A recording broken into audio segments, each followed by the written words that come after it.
नमस्कार, मैं Vivek Bindra, founder and CEO बड़ा बिजनेस .com। आज आधार पूनावाला की बात करेंगे। आधार पूनावाला जो सीईओ है serum institute of India, WHO ने अप्रूव की थी इनकी कंपनी 1966 में, जो उनके पिता साइरस पूनावाला ने शुरू करी थी। दुनिया भर में आज हर 3 में से 2 बच्चे हमारी इंडिया की बनाई हुई वैक्सीन, इंडिजीनियस इंडिया की vaccine, serum institute of India से बनाई हुई वैक्सीन लेते हैं। आज इतनी सस्ती वैक्सीन ये बना रहे हैं कि आज इनकी कई वैक्सीन तो 5 रुपए से कम की हैं। मतलब चाय का प्राइस भी आज इंडिया में किसी ठेले पे चले जाइए 5 रुपए से ज्यादा होता है। पिछले कई दिनों में मैंने कई वीडियोस बनाए, business yoga with Bhagavad Gita world record का वीडियो, वो पहला वीडियो है वर्ल्ड रिकॉर्ड का जो हमने नहीं हटाया है। मैं वर्ल्ड रिकॉर्ड के अगले वीडियो के लिए साथ में आने वाला हूं 15 अगस्त को। बहरहाल अभी बात करते हैं, मैं US, Venezuela, Sikh community, India growth story पे भी बात करूंगा। आधार पूनावाला बचपन से ही बुद्धिमान थे, उनका इमोशनल इंटेलिजेंस अच्छा था। एक दफा उनकी मां अपनी किसी सहेली के घर पे उसके बच्चे के बर्थडे पे लेके गई उसको, और यानी कि उनकी मां की जो फ्रेंड थी सहेली, यानी कि उनकी आंटी ने बोला बेटा चॉकलेट ले लो। सब बच्चे चॉकलेट उठा रहे थे, कोई एक उठाया, कोई 2 उठाया, कोई एक उठाया, कोई 2 उठाया। आधार पूनावाला से बोला बेटा आप भी लो। बोला नहीं। लो बेटा नहीं, लो बेटा नहीं, मैं नहीं लूंगा, लो बेटा नहीं लूंगा। 5-6 बार जब उन्होंने मना किया तो आंटी ने कहा दोनों हाथ खोलो, और बहुत सारी चॉकलेट उनके हाथ में भर दी। बहरहाल बहुत खुश हुए और सारी चॉकलेट जेब में अलग अलग जगह भर के मुस्कुराते हुए इधर उधर देखे और निकल पड़े। रात को जब वापस, तो मां ने पूछा उनसे तुमने चॉकलेट ली क्यों नहीं थी? बोले मां अगर मैं उठाता तो 1 या 2 उठा पाता, अब उन्होंने दी तो पूरे हाथों में जितनी आ सकी सारी दे दी। देखा मां, इसे बोलते हैं इंटेलिजेंस। ये था उनका इमोशनल इंटेलिजेंस, यानी कि ग्रेटिफिकेशन की इच्छा को डिले कर पाना। ये उनका बचपन से दिखाई पड़ता था। 21 साल की उम्र में ग्रेजुएशन के बाद उन्होंने अपनी कंपनी इंटर्न के रूप में ज्वाइन करी, अपॉर्चुनिटीज देखी तो दुनिया भर में कंपनी फैला दी। पिता ने तो इंडिया में अच्छी करी थी कंपनी, थोड़ा बहुत विदेश में करते थे काम। इन्होंने इतनी फैला दी दुनिया भर में कि आपको जान के खुशी होगी 170 से ज्यादा देशों में आज इनकी वैक्सीन। उसके पीछे आधार पूनावाला ही है। सीईओ बन गए थे 2011 में। इनको फार्मा का टाइकून बोला जाता है, vaccine Prince of the world, और इनके पिता को vaccine king of the world. आपको भी पता होना चाहिए Bharat vaccine capital of the world है। ये नहीं मालूम था। भारत वैक्सीन कैपिटल है दुनिया का। इनको Asian of the year, business leader of the year का अवार्ड दिया गया आधार पूनावाला को। फॉर्च्यून मैगजीन ने इनको 40 अंडर 40 का अवार्ड दिया। वैसे वो अवार्ड तो हमको भी मिला है, बिजनेस वर्ल्ड के द्वारा 40 अंडर 40 अवार्ड हमें भी मिला था। बहरहाल इनको entrepreneur of the year award भी दिया गया। पहली स्ट्रैटेजी इनकी लेते हैं, 10 स्ट्रैटेजी बताऊंगा। पहली स्ट्रैटेजी इनकी है serum institute of India forward integration से बनी थी। फॉरवर्ड इंटीग्रेशन क्या होता है? कोई आलू उगाता है, चिप्स भी बनाने लग जाए, यानी कि आलू का चिप्स जो बाद में आगे बनाता है आदमी। कोई गोल्ड की माइनिंग करता है, उसकी मैन्युफैक्चरिंग रिटेलिंग भी शुरू कर दे, फॉरवर्ड इंटीग्रेशन। कोई टेक्सटाइल कपड़ों के थान बनाता है तो कपड़े बनाने शुरू कर दे, शोरूम भी खोल दे, फॉरवर्ड इंटीग्रेशन। किसान जब जो सब्जी उगाता है तो सब्जी बेचना भी शुरू कर दे, फॉरवर्ड इंटीग्रेशन। ऐसे ही इन्होंने देखा कि ये इनके बेसिकली घोड़ों का बिजनेस हुआ करता था, रेस कोर्स होते थे, और उस समय लोग रेस कोर्स में पैसा भी बहुत लगाते थे। बड़ा मजेदार इनका बिजनेस था, बड़े बढ़िया से बढ़िया घोड़े, बहुत इनके पास जमीन हुआ करती थी। और उन दिनों जब इनका कोई घोड़ा पुराना हो जाए, उसको बूढ़ा हो जाए, तो भारत में एक कंपनी थी हैफकिन इंस्टीट्यूट, ये वैक्सीन बनाया करती थी। हैफकिन इंस्टीट्यूट सरकारी कंपनी थी, तो उसको ये अपने पुराने जो घोड़े हो जाते थे, जो डरबी में नहीं दौड़ सकते, उसको दे दिया करते थे। तो वैक्सीन वहां बना करती थी, उनके सीरम निकलता है, इनके ब्लड में सीरम घोड़े के, तो वो सीरम से बाद में वैक्सीन बनाई जाती थी। तो ये अपने घोड़े देते रहते थे, उनसे रिश्ता अच्छा था। लेकिन इनके खुद के घोड़े को किसी ने एक बार एक सांप ने काट लिया और घोड़ा हो गया अचानक बीमार। वो घोड़ा इनका बड़ा जबरदस्त घोड़ा था, पता नहीं तुर्की, अफगानी, इराकी कौन सा घोड़ा था, लेकिन बहुत जबरदस्त घोड़ा था। वो रेस में बहुत जीतता था। इनको बहुत दुख लगा, इन्होंने फोन किया वहां पे हैफकिन में, भैया आप इतनी वैक्सीन बनाते हो, मेरे घोड़े को बचाओ। तो बोले नहीं कर पा रहे हम कुछ इस बारे में, ऐसी तो कोई वैक्सीन नहीं है हमारे पास। बोले अभी क्या, अभी मुझे हेल्प चाहिए, मैंने तुम्हारे लिए इतना किया, तुम इतने घोड़े दान में दिए। तो वहां हैफकिन से उन्होंने सहयोग नहीं कर पाए, तो उनको बहुत गुस्सा है, ये तुम्हें इतने घोड़े दान में दिया, आज मेरे घोड़े को दिक्कत आई तो तुम्हारा कोई सहयोग नहीं। तो इनको समझ में आने लगा, अच्छा उधर हैफकिन इंस्टीट्यूट में कुछ जो साइंटिस्ट थे वो उनके दोस्त थे। उन्होंने कहा भाई साइरस पूनावाला जी, जब आपके पास इतनी जमीनें हैं, इतने बड़े बड़े आपके पास स्टड फार्म्स हैं, इतने सारे घोड़े भी हैं, घोड़े के सीरम से ही वैक्सीन बनती है, और आपके पास पैसा भी है, तो क्यों नहीं आप खुद वैक्सीनेशन का काम कर लेते? तो उन्होंने कहा मुझे कौन सिखाएगा? बोले हम आते हैं ना आपके साथ।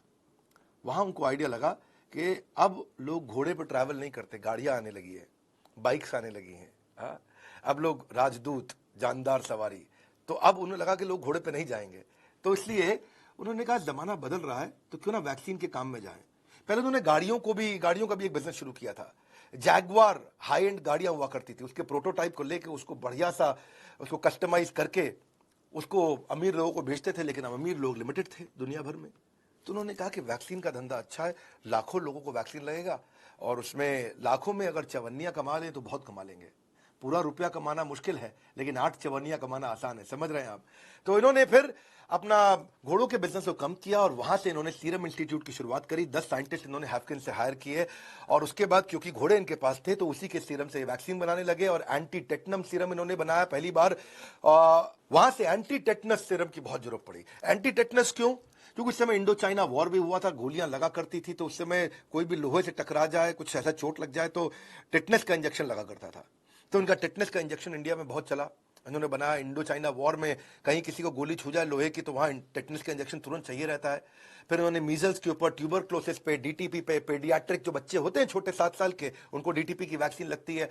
सांप काट जाया करते थे तो सांप का एंटी स्नेक वेनम इन्होंने बनाना शुरू किया। तो फिर इन्होंने बढ़ाया अपना पूरा प्रोडक्ट पोर्टफोलियो बनाया। एमएमआर वैक्सीन, इन्फ्लुएंजा की, वायरल वैक्सीन, बीसीजी और बाद में फिर पोलियो और रेबी वैक्स में भी आए। तो ये एक हादसा था और एक हादसे से कहां पहुंच गए, बन के एक हादसा अखबार में आ जाएगा, न जाने कौन सा किस्सा व्यापार बन जाएगा जिसको उन्होंने व्यापार कन्वर्ट किया। फॉरवर्ड इंटीग्रेशन दूसरी स्ट्रैटेजी, हाई कैपिटल रिस्क। एक बार फोन लगाया आधार ने पिता साइरस को, हेलो पापा, हां या ना। अब पापा सोच में पड़ गए, पापा बताओ हां या ना। पापा सोच में पड़ गए, पापा हां या ना। और पापा ने हां बोला। ये था वो 200 करोड़ का बहुत बड़ा इनका हाई कैपिटल रिस्क। मैं बताता हूं क्या हुआ। ऑक्सफोर्ड में जेनर इंस्टीट्यूट है जो कि ऑक्सफोर्ड यूनिवर्सिटी की पार्टनरशिप से ऑक्सफोर्ड के कैंपस के साथ में बनाया गया। ये लोग वैक्सीन बनाने में बहुत माहिर हुआ करते थे और जब 10 जनवरी को पता चला जेनेटिक मटेरियल सीक्वेंसिंग चाइना ने रिलीज किया कोविड का, कोरोना वायरस का, तो 10 जनवरी को ये ऑक्सफोर्ड यूनिवर्सिटी लग चुका था, यानी कि जेनर इंस्टीट्यूट लग चुका था वैक्सीन बनाने में। 10 जनवरी से ये लोग अप्रैल तक लगे रहे, कुछ मेहनत करके इन्होंने बना लिया। अब जेनर ने सोचा कि भाई अभी अप्रूवल में टाइम लगेगा, पता नहीं कब जाके अप्रूवल होगा। उन्होंने आधार को फोन लगाया, भाई आधार पूनावाला, अप्रूवल नहीं है, वैक्सीन हम बना के तैयार कर देंगे, तुमको वैक्सीन मैन्युफैक्चर करनी पड़ेगी, लेकिन हम गारंटी नहीं दे रहे कि तुमसे वापस खरीदेंगे, यानी कि रिस्क तुम्हारा है। लेकिन अगर तुमने बना ली तो सबसे पहले बाजार में पहुंचोगे, और अगर अब डिसअप्रूव हो गई तो 10 मिलियन वैक्सीन तुम्हारी वेस्ट हो जाएंगी। अब ये 200 करोड़ का एक रिस्क था। मेरी बात समझ पाए आप कि जिसने वैक्सीन बनाई, यानी कि जिसने वैक्सीन का आविष्कार किया, वो कहता है मैन्युफैक्चरर तुम हो तो तुम पुणे में वैक्सीन बना दो। अप्रूवल आए नहीं आए बात की बात है, देखेंगे। तो ये रिस्क बहुत बड़ा था और ये प्रोसेस के अंदर वैक्सीन बनाने में टाइम लगता था। अगर अप्रूवल का वेट करके वैक्सीन बनाते तब तक दुनिया में और लोग बना चुके होते। तो इसलिए आधार पूनावाला को देखना था कि भाई अप्रूवल का वेट करूं कि नहीं करूं, अप्रूवल का वेट करूं कि नहीं करूं। वेट नहीं किया और वैक्सीन ठीक निकल गई। 80% ये जानते थे कि ऑक्सफोर्ड की वैक्सीन फेल होगी नहीं, इनको ये विश्वास था। इन्होंने कहा 80% के लिए मैं 200 करोड़ का रिस्क लेने को तैयार हूं। तो बिना सर्टिफिकेशन के, बिना ट्रायल के, बिना अप्रूवल के इन्होंने वैक्सीन बनानी शुरू कर दी, मैन्युफैक्चरिंग शुरू कर दी।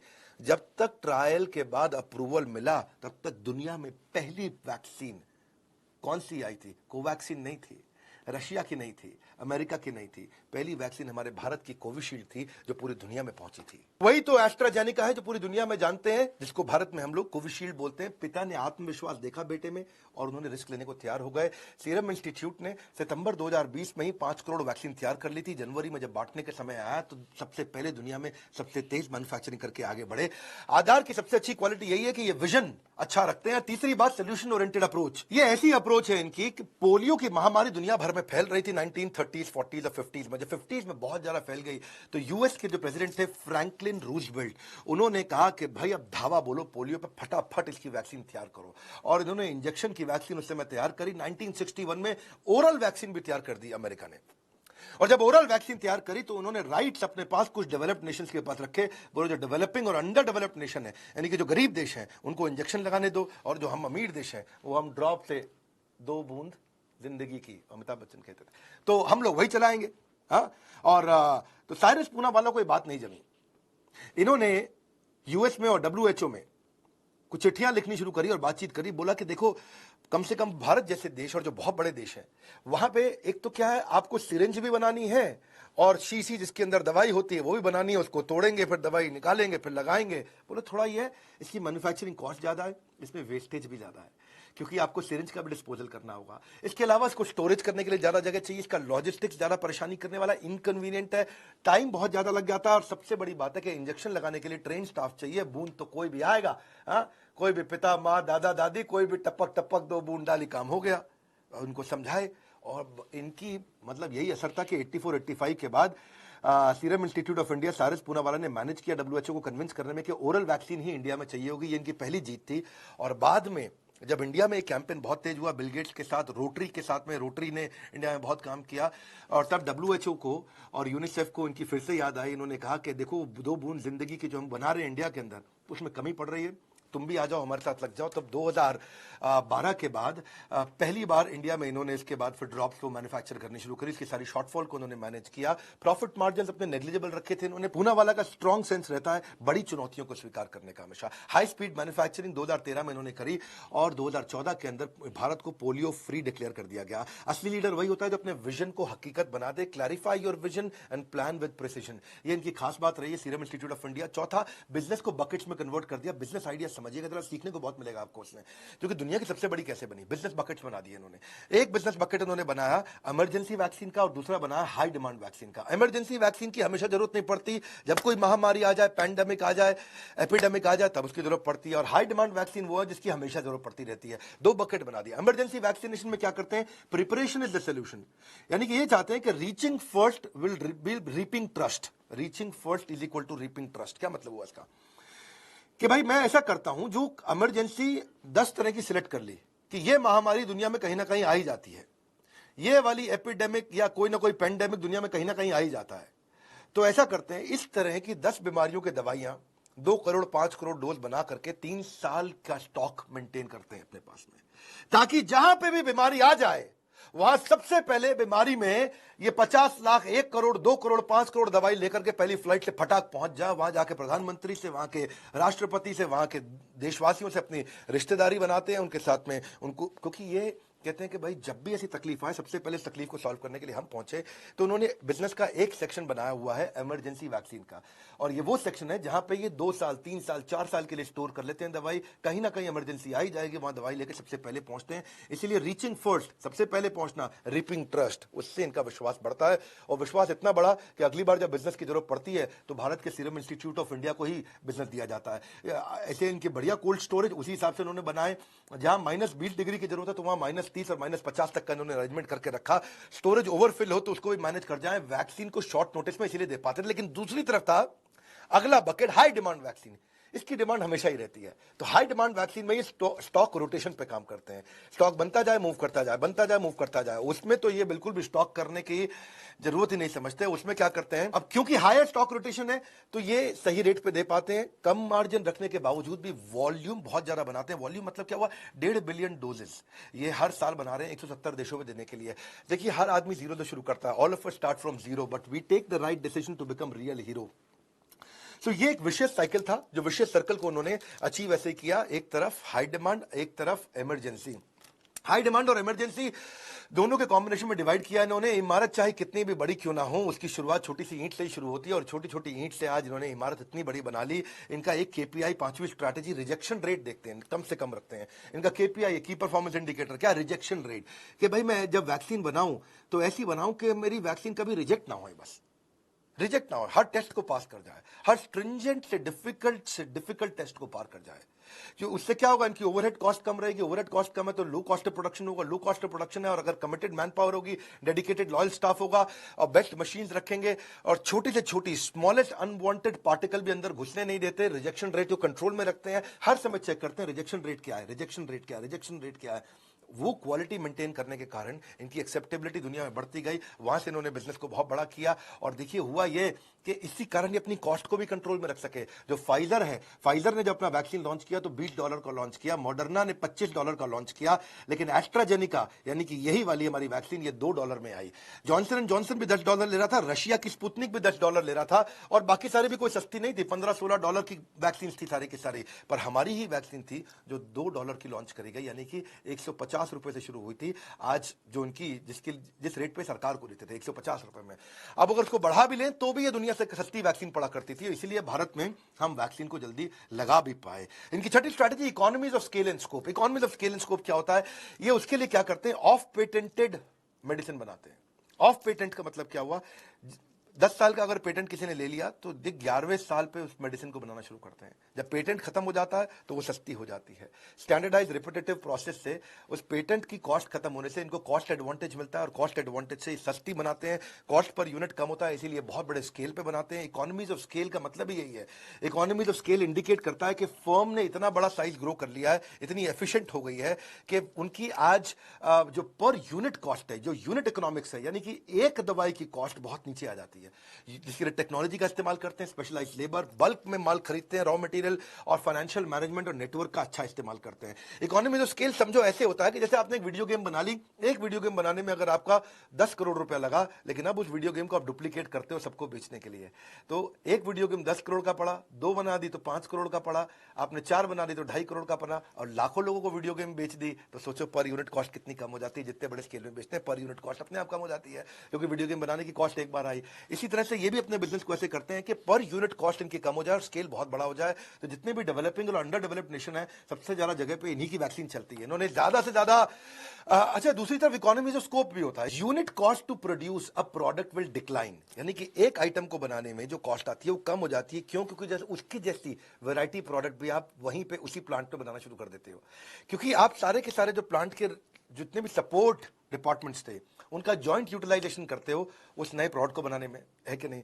तो जैसे आपने फॉर एग्जांपल एक जूता बनाने वाली कंपनी है, वो जूता बना रही है पिताजी का, अब वहीं पे ही बच्चे का भी जूता अगर बनाना शुरू कर दिया तो क्या हुआ, वही मशीन इस्तेमाल हुई, वही सप्लाईज इस्तेमाल हुई, वही वाला स्टोरेज इस्तेमाल किया, वही डिस्ट्रीब्यूशन चैनल है आपका, उसी में आपने एक और आइटम ऐड करके दे दिया। तो नेचुरली अगर आपको उसके लिए एक अलग पूरा प्लांट खोलना पड़ता तो पर जूता महंगा पड़ जाता। उसी प्लांट में आपने कर लिया तो सेम रिसोर्सेज को आपने एटलीस्ट 50-60% तक यूटिलाइज कर लिया, तो बच्चे का जूता भी सस्ता पड़ने लग गया। समझ रहे मेरी बात को? भाई मैकडॉनल्ड्स अगर बर्गर बना रहा है, फ्रेंच फ्राइज बना रहा है, बर्गर बनाने का अगर एक मैकडॉनल्ड रखता और फ्रेंच फ्राइज बनाने का फ्रेंच डोनाल्ड बना लेता, पूरी अलग ही कंपनी बना देता, तो फ्रेंच फ्राइज की कॉस्ट बढ़ जाती। लेकिन वहीं पे उसी मैकडॉनल्ड फ्रेंच फ्राइज बना रहे हैं तो सस्ता पड़ जाता है। इसको बोलते हैं इकोनॉमीज ऑफ स्कोप। मतलब एक ही जगह पे आप जब और तरह के प्रोडक्ट ले आते हो तो रॉ मटेरियल भी, मशीनरी भी, मैन पावर भी, बाकी इंफ्रास्ट्रक्चर भी, उसकी कॉस्ट भी, क्योंकि आपने जो लैंड लिया, इतना बड़ा किराए पे लैंड लिया, तो किराया आपने बच्चे के जूते में भी डिवाइड तो कर दिया ना। तो इकोनॉमीज ऑफ स्कोप इसी को कहते हैं। क्योंकि अगर मैकडॉनल्ड हैमबर्गर और फ्रेंच फ्राई अगर आपस में शेयर करके बना लेगा तो वही फूड स्टोरेज की फैसिलिटी, वही प्रिपरेशन की फैसिलिटी, वही सारी की सारी फैसिलिटी वही कॉमनली यूज हो जाएगी, इसीलिए वो कॉस्ट कम पड़ जाती है। बहरहाल अगली पे चलते, मजा आएगा, मेरे साथ बिजनेस सीखोगे आप। 7वीं स्ट्रैटेजी, डेट फ्री कंपनी। ये कर्जा नहीं लेते कभी भी, है कि नहीं है? जब कोरोना वायरस का पेंडेमिक भी आया उस समय भी ये $800 मिलियन से ज्यादा का बिजनेस कर रहे थे, लेकिन थे कंप्लीटली डेट फ्री। उसका कारण क्या है कि जब किसी देश के साथ ये कोई ऑर्डर लेते हैं, अगर उनसे 100 करोड़ का ऑर्डर लिया तो 70% पैसा यानी कि 70 करोड़ एडवांस ले लेते थे। तो जब 70 करोड़ एडवांस ही आपको मिल गया तो उसके बाद आपको कर्जा लेने की जरूरत ही नहीं। 70 करोड़ के अंदर ही दवाई बना देंगे, 5-10 करोड़ ऊपर लग भी गया तो कोई बात नहीं, 80 करोड़ में वहां पहुंचा देंगे, और बाकी का जब 30 मिलेगा तो उसमें से 20 करोड़ का मेरा फायदा हो गया। तो जो एडवांस लिया, एडवांस के अंदर ही अपनी सारी की सारी कॉस्ट निकाल लेते थे, तो इसीलिए इनको कर्जा लेना नहीं पड़ता। और ये इनका कहना भी आधार पूनावाला का कि जब दूसरे का पैसा इस्तेमाल करोगे तो हो सकता है आप इतना ध्यान ना दो, लेकिन जब खुद का पैसा लगता है ना तो पाई पाई का हिसाब आदमी रखता है। डेट एक बिगेस्ट ट्रैप है, और सुजलॉन, वीडियोकॉन, जेपी एसोसिएट, अनिल अंबानी, ये बहुत सारे बिजनेसेस जो उनके अपने रिलायंस अनिल अंबानी, बहुत सारे बिजनेस डूब गए थे अभी कुछ ही साल पहले। इनको बोलते हैं बिलियंस टू बस्ट, एकदम बर्बाद हुए। इसके ऊपर एक वीडियो बनाऊंगा कि कर्जे से बाहर कैसे निकला जाए। अगर आप चाहते तो नीचे मुझे कमेंट बॉक्स में बताइएगा जरूर। Every time you borrow money you are robbing your future for yourself. और ये बड़ा सिंपल उन्होंने तरीका रखा। इन्होंने कहा कि टाइटली हेल्ड अगर ऑर्गेनाइजेशन होगी ना तो किसी को इक्विटी बांटेंगे ना किसी से कर्जा लेंगे, क्योंकि अगर किसी को शेयर बांट दिए तो फिर शेयर होल्डर को हर महीने जवाब दो, वो हर महीने क्वेश्चन करेगा, हर क्वार्टर आफ्टर क्वार्टर उसको रिपोर्ट देना पड़ेगा, आपको रिजल्ट्स उसके सामने शोकेस करने पड़ेंगे। अब वो आप कोई बड़ा डिसीजन लोगे तो वो क्वेश्चन कर देगा कि भैया बिना अप्रूवल के तुमने एस्ट्राजेनिका की क्यों बना दी कोविशील्ड, हमारा पैसा डूब जाएगा, तो हमने तुम्हारी कंपनी में पैसा लगाया। तो ये बोले मेरे को डिसीजन इंडिपेंडेंस के साथ चाहिए। मुझे अगर कोई बड़ा डिसीजन लेना है, 2 हेलीकॉप्टर खरीदने जहां पे मैं अपने क्लाइंट्स की एक्स्ट्रा सेवा कर सकूं, तो मुझे कोई प्रश्न करने वाला नहीं होना चाहिए। इसीलिए उन्होंने अपने ही पैसों से काम किया, ना कभी किसी से उधार लिया, ना किसी को शेयर बेच के पैसा लिया। अगला, अब इसी को समझने के लिए, क्योंकि पैसा इनका खुद का था, तो उन्होंने B2B मार्केटिंग पे अच्छे से लगाया। इन्होंने एक से बढ़कर एक महंगे हवाई जहाज खरीदे अपने पर्सनल यूज के लिए, महंगे हेलीकॉप्टर खरीदे, अपनी पर्सनल ट्रिप भी बना दी, खुद की एविएशन कंपनी भी खोल दी कि भैया जिस दिन हवाई जहाज मैं इस्तेमाल ना करूं तो इन किराए पे चढ़ा दूं। वो उनकी एविएशन कंपनी, इसको बोलते हैं ये पूना वाला एविएशन प्राइवेट लिमिटेड। तो इन्होंने B2B मार्केटिंग, यानी कि जब भी कोई बड़ा अंग्रेज क्लाइंट को लेके आना है, कोई लंदन से क्लाइंट को लाना है, कोई US से क्लाइंट को लाना है, उसको एकदम 5 स्टार फैसिलिटी देंगे। खुद का अपना एक हवाई जहाज के अंदर भी एक अलग ऑफिस बना लिया। इन्होंने क्या किया, पैसा खर्च करने में कोई कमी नहीं छोड़ी। एक से बढ़कर एक रॉयल्स रॉयस और बेंटलीज और उससे भी बढ़िया महंगी से महंगी गाड़ियां ली इन्होंने, कई कॉर्पोरेट जेट्स और हेलीकॉप्टर्स इसीलिए रखे कि मेरा जब क्लाइंट आए तो उसको ऐसी सेवा दूं कि उसका बिजनेस हमको मिल जाए। क्योंकि क्लाइंट्स होते हैं लिमिटेड, वो खुद ही बहुत बड़ी कंपनी होती है, तो एक कंपनी से दूसरी कंपनी का रिश्ता बनने से पहले तो जो दिखता है वो बिकता है, तो उनको खूब दिखाते हैं बाजार में, पब्लिक को नहीं दिखाते। हाँ, वो अलग बात है कि नताशा पूनावाला, इनकी धर्मपत्नी, बॉलीवुड के साथ बहुत उठती बैठती है, तो वहां से कुछ दिखता है, अदरवाइज ये इस्तेमाल करते हैं B2B के लिए। नौवीं strategy, he is not just rich by stretcher, he is also rich by nature. ये अपने नेचर से, अपनी प्रकृति से भी बहुत अमीर है। कैसे कि फिलेंथ्रोपिस्ट है, समाज सेवा में बहुत पैसा लगाते हैं। Philanthropist of the year award भी इनको 2016 में मिला।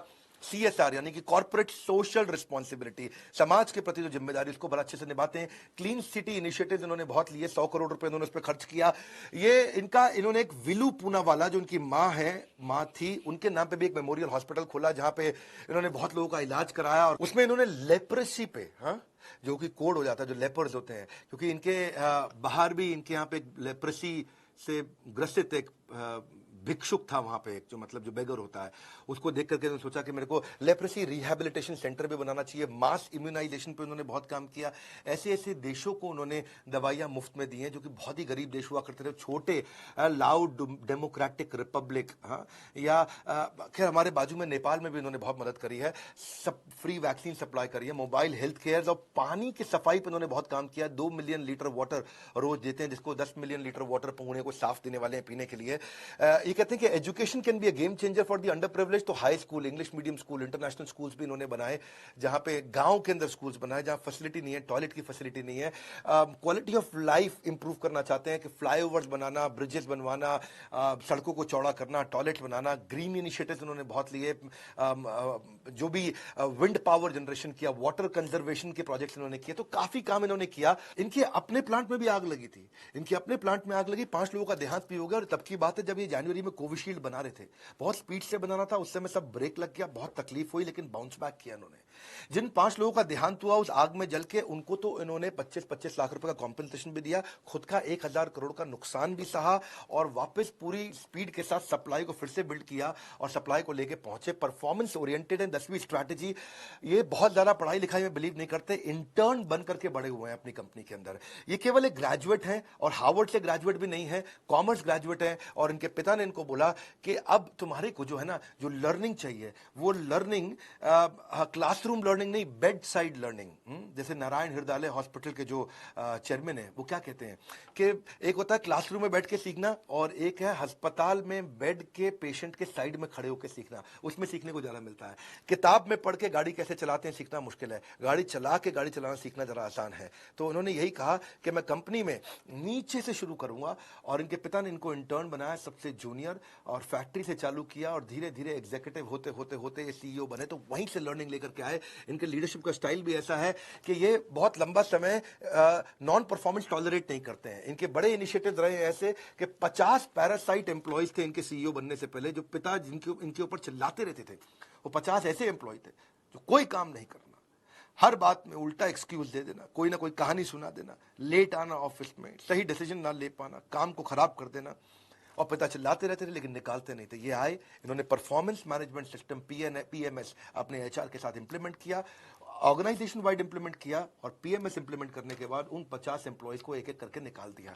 क्लियर मैसेज दे दिया कंपनी में कि भाई ऐसा है, जो काम करेगा वो आगे बढ़ेगा। कहते हैं मैंने जितना भी सीखा है समय बर्बाद नहीं होने दिया है। उनका कहना है कि जब भी कोई मीटिंग होती है तो पहले 10 मिनट में बता देता हूं कि मीटिंग प्रोडक्टिव रहेगी कि नहीं रहेगी, और 10 मिनट के अंदर ही मीटिंग खत्म करना चाहते हैं। ये विचार विमर्श पे घंटों बर्बाद नहीं करते। It takes a wise man to learn from his experience but even a wiser man to learn from others mistake. तो उन्होंने यही किया, आकर के इधर उधर से करी हुई गलतियों से सीखा फटाफट और उसको इंप्लीमेंट किया। थोड़ा पारिवारिक व्यक्ति भी है, फैमिली मैन है और थोड़ा ज्यादा फैमिली मैन भी है। इनकी धर्मपत्नी नताशा पूनावाला का जन्मदिन था, तो उन्होंने पूछा क्या खाएंगे। बोले मेरे को ऑथेंटिक इटालियन पिज्जा चाहिए। यहां कहां बनता है ऑथेंटिक इटालियन पिज्जा, रियल? तो उन्होंने कहा अच्छा कोई बात नहीं। इन्होंने शाम को जहाज अपना प्राइवेट जेट इटली भेज दिया और वहां जाकर के इटली में बोला, यहीं से फोन कराया, पता लगाया कि इटली का सबसे बड़ा 7 स्टार होटल का जो सबसे बड़ा एग्जीक्यूटिव शेफ जो वहां पिज्जा बनाता है, उसको अगले दिन पूरे महीने की तनख्वाह दे करके हवाई जहाज में बैठा के सीधा पुणे ले आए। प्राइवेट जहाज में बैठा के ले आए और बोला कि वहीं से सारे इंग्रेडिएंट्स भी लेके आओ और ऑथेंटिक इटालियन पिज्जा बनाओ।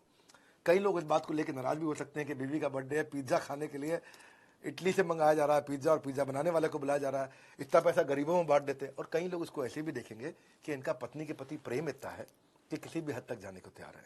दोनों इसमें पर्सपेक्टिव हैं, क्योंकि समाज सेवा तो ये करते ही हैं, ये फैमिली से भी बहुत प्रेम करते हैं। वीकेंड्स पूरी फैमिली के साथ बिताते हैं और पत्नी को इतना इनकरेज किया कि उनको एग्जीक्यूटिव डायरेक्टर भी बना दिया कंपनी में। देखिए, एंटरप्रेन्योर्स की इज्जत करना सीखना चाहिए। हाँ, हमने आजकल क्या किया है, हमने एंटरटेनर्स, एक्टर्स को हीरो बना दिया है और जो हमारे देश की आर्मी और पुलिस और एंटरप्रेन्योर्स उनको जो रियल हीरो की तरह देखना था वो मिस कर रहे हैं। बिकॉज आज मेन प्रॉब्लम ये है कि मेजॉरिटी इंडियन जॉब क्रिएटर्स को विलेन की तरह देख रही है और एंटरटेनर्स को, नाचने वालों को हीरोज की तरह देख रही है। तो ये एंटरप्रेन्योर हैं, ये असली हीरोज हैं। इसलिए मैं तो ये बोलूंगा कि इंडिजीनियस हमारे देश की कंपनी जो दुनिया की सबसे बड़ी कंपनी बनी, आज हमारे देश को vaccine capital of the world बनाया, ऐसे आधार पूनावाला की इज्जत हमें करनी चाहिए। देश की समस्या को दूर करना आपकी और हमारी जिम्मेदारी है, इसीलिए बिजनेस की हर समस्या को खत्म करना वो हमारा एकमात्र लक्ष्य है। आप भी अगर रियल हीरो बनना चाहते हैं तो हमारे साथ जुड़िए। आप किसी भी सब्जेक्ट में फंस रहे हो, चाहे वो कोई भी सब्जेक्ट क्यों ना हो बिजनेस का, आज हमने लगभग 60 अलग अलग प्रकार के डिटेल्ड कोर्सेज, जिसमें सैकड़ों वीडियोस हैं और हर एक वीडियो देश के super solid subject matter expert से बनवाया गया है। अगर मुझे ब्रांड मैनेजमेंट पे भी काम करना है तो देश की टॉप 5 कंपनी जिनका ब्रांड वैल्यू सबसे ज्यादा है, उनके जो ब्रांड हेड्स हैं मैं उनको बुला करके कोर्स करता हूं। ये नहीं कि सारे कोर्स मैं खुद करूं, हर काम मैं खुद नहीं कर सकता। इसीलिए जीव जीवस्य जीवनम, जब एक जीव का जीवन दूसरे जीव के जीवन पर निर्भर कर जाता है तभी ये रियल इकोसिस्टम बन जाता है। तो आप किसी भी सब्जेक्ट पे हमारे बोर्ड लाइन नंबर पे फोन करके पूछिए, वो आपको मदद करने को तैयार है। इस वीडियो को शेयर जरूर करिएगा, क्योंकि ये भारत का प्राइड है, सीरम इंस्टीट्यूट ऑफ इंडिया है, सीरम इंस्टीट्यूट ऑफ वर्ल्ड नहीं है, सर्विंग द वर्ल्ड है। इस वीडियो को जरूर शेयर करिए, सब्सक्राइब करिए और आकर के आने वाले मैं ज्यादा केस स्टडी शुरू करने जा रहा हूं, बहुत सारी केस स्टडी ला रहा हूं। जुड़े रहने के लिए आप सबका हृदय की गहराइयों से प्रेम पूर्वक बहुत बहुत धन्यवाद।